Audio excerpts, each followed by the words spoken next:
మనకు దేవుడు మనకు ప్రతి వ్యాధి మీదను, ప్రతి వ్యాధి ప్రతి రోగం మీదను, వినండి చాలు, మీద అధికారం ఇచ్చాడు మనకి. అధికారం ఇచ్చి మనల్ని ఏలు అంటున్నాడు. కానీ మనము ఏం చేస్తున్నామంటే, అధికారం అయితే ఉంది కానీ అది పని చేయడం లేదు మనలో. గవర్నమెంట్ ప్రజల్ని చక్కగా పరిపాలించే అధికారం ఉన్నది, ప్రజలు ఇచ్చారు. కానీ ఆ గవర్నమెంట్ పని చేయటం లేదు. చేయకపోతే ఏమవుతుంది? వచ్చే 5 సంవత్సరాల్లో ఆ ప్రజల అధికారాన్ని తీసేస్తారు. అలాగే దేవుడు నీకు ఇచ్చిన అధికారము, ఎందుకు ఇచ్చాడు అధికారం, దేని కొరకు అధికారం నీకు ఇచ్చాడు, ఏం చేయడానికి అనేది మనం తెలుసుకోవాలి. చూద్దాం. లూకా సువార్త కూడా వెళ్దాం. లూకా సువార్త దేవుడిచ్చినటువంటి అధికారం ఎంత గొప్పది. అధికారాన్ని మనము దేని కొరకు ఇచ్చాడు చూద్దాం. లూకా సువార్త ఎన్నో అధ్యాయం అంటే 9వ అధ్యాయం 1వ వచనంకి వెళ్దాం. లూకా సువార్త 9వ అధ్యాయం 1వ వచనం. ఆయన తన 12 మంది శిష్యులను పిలిచి, సమస్తమైన దయ్యముల మీద శక్తిని, అధికారమును, రోగములు స్వస్థపరచు వరమును వారికి అనుగ్రహించి, మూడు ఇచ్చాడు. త్రీ థింగ్స్, 3 గొప్ప విషయాలు ఉన్నాయి ఇందులో. మొదటిది పిలిచాడు, కాలింగ్. ఫస్ట్ ఏంటిదండి? కాలింగ్. పిలిచాడు. పిలిచి ఏం చేశాడు చెప్పండి? సమస్త దెయ్యముల మీద శక్తిని అనండి. అది ఎంత పెద్ద దెయ్యమైనా వెళ్ళిపోవాల్సిందే. దానికి ఏమి ఇచ్చాడు? శక్తి ఇచ్చాడు, అధికారం ఇచ్చాడు. శక్తి ఉంది, అధికారం లేకపోతే పని చేయలేము మనం. శక్తి కావాలి, అధికారం కూడా కావాలి. శక్తి ఉంటే సరిపోదు. కాబట్టి శక్తిని, అధికారమును, రోగాలు స్వస్థపరచుటకు వరమును కూడా ఇచ్చాడు. గిఫ్ట్ ఇచ్చాడు. 3 వాళ్ళకి ఇచ్చాడు. ఇచ్చి ఏం చేశాడు? ఎందుకు ఇచ్చాడు ఇవి అంటే, దేవుని రాజ్యము ప్రకటించుటకును, రోగులను స్వస్థపరచుటకును వారి పంపెను. ఇచ్చి పంపాడు, ఇవ్వకుండా పంపలేదు. ఏమేమి ఇచ్చాడు? వరాలు ఇచ్చాడు, శక్తిని ఇచ్చాడు, అధికారం ఇచ్చాడు, పిలుపునిచ్చాడు. ఇచ్చి మీరు వెళ్ళండి, దేవుని రాజ్యాన్ని ప్రకటించండి, రోగులను స్వస్థపరచండి అన్నాడు. రోగుల్ని స్వస్థపరచండి అన్నాడు. ఇప్పుడు చెప్పండి, ఎందుకు ఇచ్చాడు? దేవుని రాజ్యాన్ని ప్రకటించడానికి. మరి దేవుని రాజ్యాన్ని ఎలా ప్రకటించాలంట? ఎలా ప్రకటించాలి? దెయ్యాలను వెళ్ళగొట్టాలి, వ్యాధులను వెళ్ళగొట్టాలి, రోగాలను వెళ్ళగొట్టాలి, శక్తిని చూపించాలి, అధికారాన్ని చూపించాలి, చూపిస్తూ ప్రకటించాలి. మరి 12 మందికి ఇచ్చాడా? కొందరికే ఇచ్చాడా? అందరికీ ఇచ్చి పంపాడు. మరి ఎవరికైతే ఇచ్చాడో, ఎవరిని పిలిచాడో వారే వెళ్ళాలి, మిగతా వాళ్ళు వెళ్ళడానికి లేదా అని నువ్వు అనుకోవచ్చు. మరి ఆయన శిష్యుడు అయితే వెళ్ళాలి. నువ్వు శిష్యుడు కాదా? శిష్యులందరినీ పిలిచాడు ఆయన. ఆయన దగ్గర ఉన్న శిష్యులు 12 మందిని పిలిచాడు. ఆ 12 మంది ఉన్నారు ఆయనతో. చూడండి, అందుకే శిష్యులను పిలిచాడు. ఎంతో మంది శిష్యులు 12 మందిని పిలిచాడు. వాళ్ళకు అనుగ్రహించాడు అధికారం, శక్తి. అయితే వీళ్ళు వెళ్తున్నారు, ఒక దయ్యాన్ని వెళ్ళగొట్టలేకపోయారు. ఒక మూగాత్మ పట్టిన దయ్యం, దాన్ని వెళ్ళగొట్టలేకపోయారు. శక్తి లేదా? ఉన్నది. అధికారం లేదా? ఉన్నది. మరి ఎందుకు దాన్ని వెళ్ళగొట్టలేకపోయారు? వాళ్ళకి అర్థం కాలేదు. నీకు ఏది అర్థం కాకపోయినా నువ్వు అడగాల్సింది దేవుణ్ణి. అయ్యా, ఎందుకు మేము దీన్ని వెళ్ళగొట్టలేకపోయాం? ఈరోజు నేను అడుగుతున్నాను, ఎందుకు నీలో ఉండే రోగాన్ని నువ్వు వెళ్ళగొట్టలేకపోతున్నావు? ఎందుకు నీలో ఉండే బలహీనతని వెళ్ళగొట్టలేకపోతున్నావు? ఎందుకు నీలో ఉండే భయాన్ని వెళ్ళగొట్టలేకపోతున్నావు? ఎందుకు నీలో ఉండేటువంటి ప్రతి వ్యాధిని వెళ్ళగొట్టలేకపోతున్నావు? What is the reason? నీకు శక్తి లేదా? అధికారం లేదా? దేవుడు నీతో మాట్లాడలేదా? దేవుడు నీకు రక్షణ ఇవ్వలేదా? దేవుడు నిన్ను పిలవలేదా? అన్నీ చేశాడు కదా, మరి ఎందుకు ఇవి వెళ్ళట్లేదు అంటే యేసయ్య ఏం చెప్పాడు చూద్దాం ఒకసారి. మార్కు సువార్తకి వెళ్దాం. మార్కు సువార్త. ఎందుకు అది వెళ్ళట్లేదు? ఏంటి రీజన్? ఈ దెయ్యము, మోగాత్మ పట్టిన దెయ్యం వాళ్ళకు లొంగదా అంటే లొంగుతుంది. మరి ఎందుకు లొంగట్లేదు అంటే యేసుప్రభు ఏం పేరు చెప్పారు చూద్దాం. మార్కు సువార్త 9వ అధ్యాయము. యేసుప్రభు వారి దగ్గర తీసుకొచ్చినప్పుడు ఆ దెయ్యం యేసయ్య వెళ్ళగొట్టేశాడు. వెళ్ళగొట్టిన తర్వాత వీళ్ళు యేసయ్య దగ్గరికి వచ్చి ఏమన్నారంటే 28వ వచనం చదువుకుందాం. ఆయన ఇంటిలోనికి వెళ్ళిన తర్వాత ఆయన శిష్యులు, మేము ఎందుకు ఆ దెయ్యమును వెళ్ళగొట్టలేకపోతేమని ఏకాంతముగా ఆయన అడిగిరి. 12 మంది ఫెయిల్ అయిపోయారు. మేము ఎందుకు వెళ్ళగొట్టలేకపోయాం? చెప్పండి, నువ్వు ఎందుకు వెళ్ళగొట్టలేకపోతున్నావు? వేరే వాళ్ళ దెయ్యాల తర్వాత విషయం. నీకొచ్చిన రోగాలను, మనకొచ్చిన రోగాలు మనం ఎందుకు వెళ్ళగొట్టలేకపోతున్నాం? ఎందుకు అని అడగాలి, ప్రభుని అడగాలి. ఈ రోగం ఎందుకు నాలో పోలేదు ప్రభా? ఈ వ్యాధి ఎందుకు నాకు నార్మల్ రావట్లేదు? అడగాలి ప్రభుని. ప్రతి రోగము నీలోంచి వెళ్ళిపోవాల్సిందే. ప్రతి వ్యాధి నీకు లోబడాల్సిందే. అన్నీ నీకు లోబడాల్సిందే. ప్రభు శక్తిని, అధికారం ఇచ్చాడు. చూద్దాం. అయితే యేసుప్రభు ఏం చెప్పారంటే 29వ వచనం. అందుకు ఆయన ప్రార్థన వలనే అంటే శక్తి, అధికారం, వరము ఎన్ని ఉన్నప్పటికీ కూడా ప్రార్థన ఇది అన్నిటికీ కీ. చెప్పండి, ప్రార్థన వీటన్నిటినీ ఆపరేట్ చేస్తుంది. చెప్పండి, ప్రార్థన అనేది ఏం ప్రార్థన అంట? ఎటువంటి ప్రార్థన అంట? మరి ఈ ప్రార్థనకి ఎలాంటి శక్తి ఉందంటే చూడండి, ప్రార్థన వలనే కానీ మరి దేని వలన అయినను ఈ విధమైనవి వదిలిపోవుట అసాధ్యమని చెప్పాను. అంటే ఒక ప్రార్థనకే ఉన్నది, ఇక దేనికి లేదు. ఒక ప్రార్థనకే ఉన్నది, మరి దేనికి లేదు. మరి ప్రార్థన చేస్తున్నాం. మరి ఎటువంటి ప్రార్థన చేస్తున్నాము అంటే చేయమంటాడు. కింద చూద్దాం. ఉపవాసము వలననే అన్నాడు ఇక్కడ. ఉపవాసము వలననే అని చెప్పబడింది. చెప్పండి, ఎటువంటి ప్రార్థన అంట? ఉపవాస ప్రార్థన. మళ్ళీ ఈ ఉపవాస ప్రార్థనలోకి వచ్చేసరికి ఎలా చెయ్యాలి, ఏ విధంగా చెయ్యాలి అనేది మర్చిపోతున్నా. ఉపవాస ప్రార్థన అంటే చాలాసార్లు మనం ధ్యానించాం. అన్నము ఒకటే మానేయడం కాదు, ఆహారము ఒకటే మానివేసేస్తే చాలు అనేది ఉపవాస ప్రార్థన కాదు.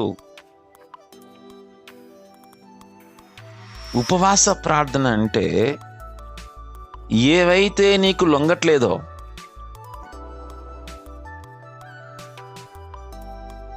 వాటి మీద అధికారం కలిగిన వాణ్ణి,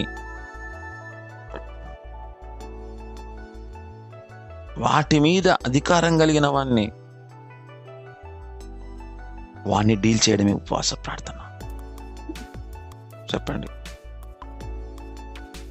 యేసుప్రభువు వారు 40 దినములు 40 రాత్రులు ఉపవాసం ఉన్నాడు. ఆకలేసింది. ఆయన ఆకలిని డీల్ చేశాడా? ఆకలి ద్వారా శోధించేటువంటి అపవాదిని డీల్ చేశాడా? చెప్పండి.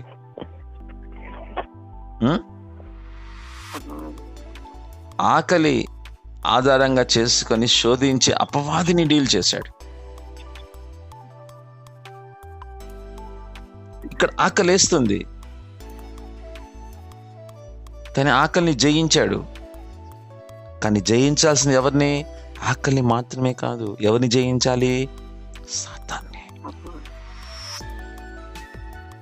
ఫాస్టింగ్ ప్రేయర్ అంటే కేవలం అమ్మయ్య నేను 40 రోజులు అన్నం తినకుండా ఉన్నాను, దేవానికి స్తోత్రం చేసేసాను, అయిపోయింది. That is not fasting. అది ఉపవాసం కాదు. మరి ఏది ఉపవాసము? నిన్ను ఏవైతే నువ్వు వెళ్ళగొట్టలేకపోతున్నావో ఉపవాసము ద్వారా దాన్ని వెళ్ళగొట్టడమే ఉపవాస ప్రార్థన. 40 దినములు రాత్రి ఫాస్టింగ్ ఉన్నాడు. బాగా చూడండి, 40 దినములు 40 రాత్రులు ఉపవాసం ఉన్నాడు. ఆకలి వేయలేదు, దాహం వేయలేదు, ఏమీ తినలేదు. అంటే అన్నిటినీ జయించేశాడు. ఓకేనా? అన్నిటినీ, శరీరాన్ని జయించాడు, శరీర సంబంధమైన ఇచ్చలన్నీ జయించేశాడు, శరీరానికి వచ్చే బలహీనతలు అన్నిటినీ జయించాడు. 40 days. ఏదైనా మొదటి 2, 3, 4, 5 రోజుల్లోనే ప్రాబ్లం క్రియేట్ చేస్తాయి ఉపవాసం ఉన్నప్పుడు. తర్వాత అవేం చేయలేవు. నాకు ఎప్పుడైనా ఆకలిస్తే మొదటి రోజు ఫస్ట్ టైం తట్టుకోలేను, ఒక పూట మానేస్తాం. రెండోసారి తట్టుకోలేం, మూడో పూట నొప్పి వస్తుంది, ఆశ కలుగుతుంది. ఆశను కూడా జయించాలి. చెప్పండి, ఆశను కూడా జయించాలనండి. అంటే శరీర ఇచ్చను జయించాలా ఫాస్టింగ్. ఇవన్నీ జయించాడు, కానీ వీటిని కలిగించే అపవాదిని జయించాలా. అపవాది ఏం చేసిండు? ఓహో, నువ్వు శరీరాన్ని జయించావు, శరీర ఇచ్చని జయించావు, అయితే నేనేం చేస్తా? ఇంకా పెంచుతా వాటిని. శరీరేచ్ఛలు నేను పెంచుతా. నీ ఆకలి వేయలేదు కదా, ఆకలి ఇచ్చేస్తా. తర్వాత నీకు ఇచ్చా శరీరేచ్ఛను కలిగిస్తా. నీకు 40 days తర్వాత శరీరేచ్ఛలను ఆకలేసింది దాన్ని టెంప్ట్ చేస్తున్నాడు. తర్వాత అధికారం. ఓహో, నువ్వు అధికారం కావాలా, అయితే నేను ఇస్తా నీకు అధికారం. నీకు అభిషేకం కావాలా, నేను ఇస్తా అభిషేకం.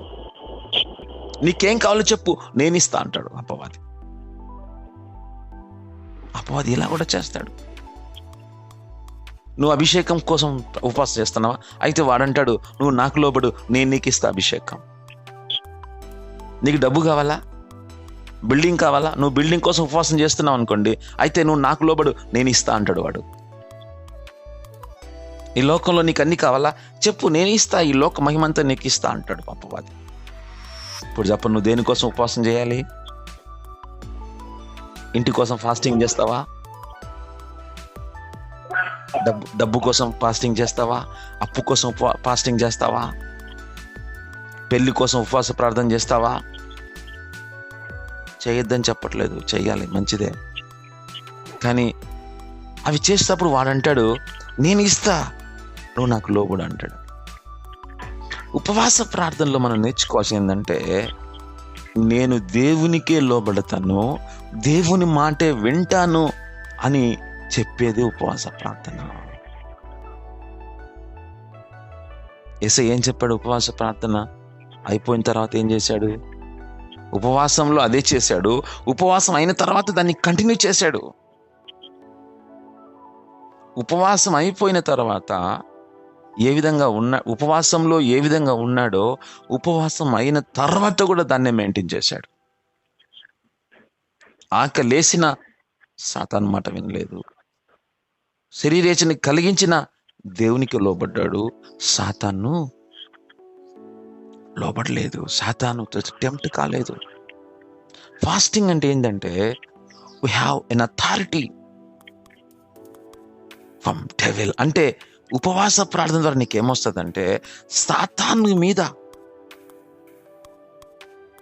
నీకు అధికారం వస్తుంది. సాతాను చేసే దేన్ని నువ్వు లెక్క చేయవు. సాతాను యొక్క టెంప్ట్ నువ్వు లోను కావు. సాతాను వెళ్ళగొట్టేస్తావు నువ్వు. ఫాస్టింగ్ ప్రేయర్ అయిన తర్వాత ఆ సాతాన్ని వెళ్ళగొట్టాడు. వెళ్ళగొట్టలేదా? ఎప్పుడు వెళ్ళగొట్టాడు? ఫాస్టింగ్ ప్రేయర్ అయిపోయింది. అయిపోయిన తర్వాత అపవాదిని, సాతానా పో, వెళ్ళిపో అనగానే వాడు వెళ్ళిపోయాడు.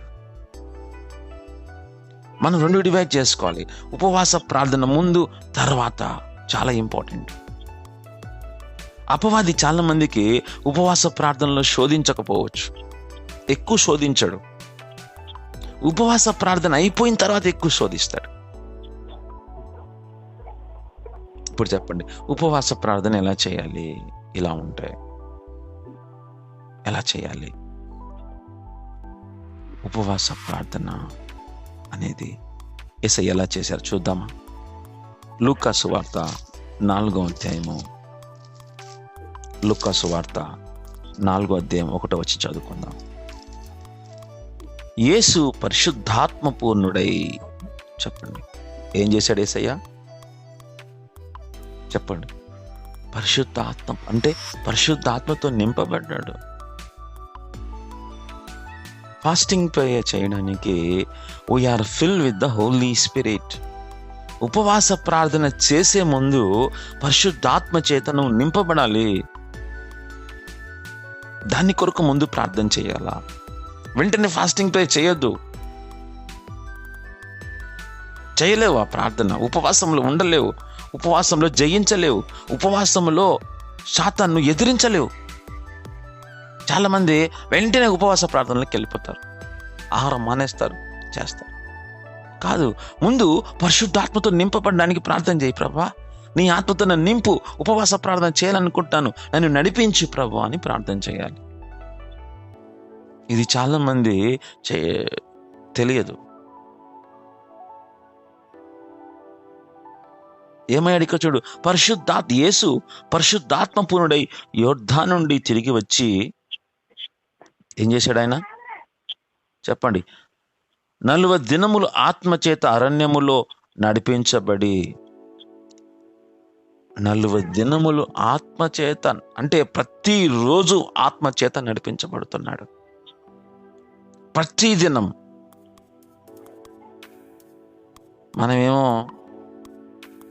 ఉపవాస ప్రార్థనలో ప్రతిరోజు నువ్వు ఆత్మచేత నడిపించబడాలి. అందుకే బైబిల్లో ఉంది, ఆత్మచేత నడిపించి మీరు శరీరేచ్ఛలు నెరవేర్చరు. అంటే ఇక నీలో శరీరం పనిచేయదు, ఆత్మనే పనిచేస్తుంది. శరీరం ఓడిపోతుంది, ఆత్మ పనిచేస్తుంది. నేను ఫాస్టింగ్ ప్రేయర్ చేస్తానండి. ఎట్లా చేస్తున్నావు?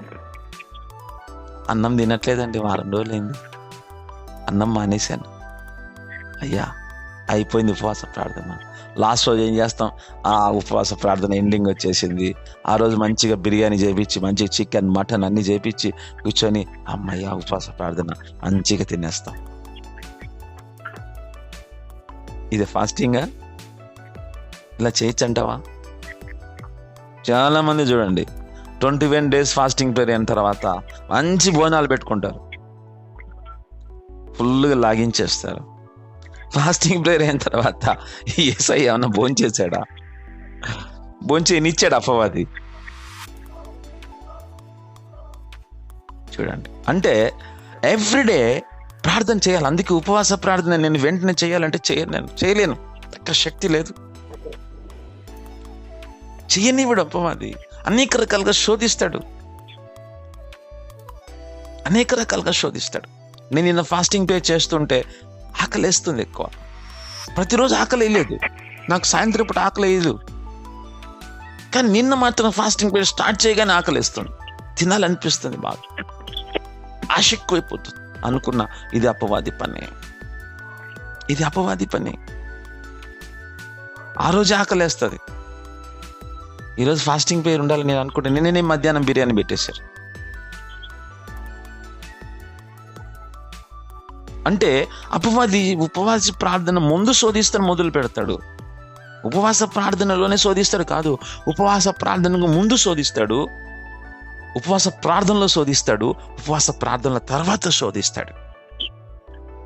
అందుకే ముందుగా నువ్వేం చేయాలంటే, ప్రభువా నీ ఆత్మతో నన్ను నింపు, ఉపవాస ప్రార్థన చేస్తున్నాను, ఆత్మచేత నడిపించు.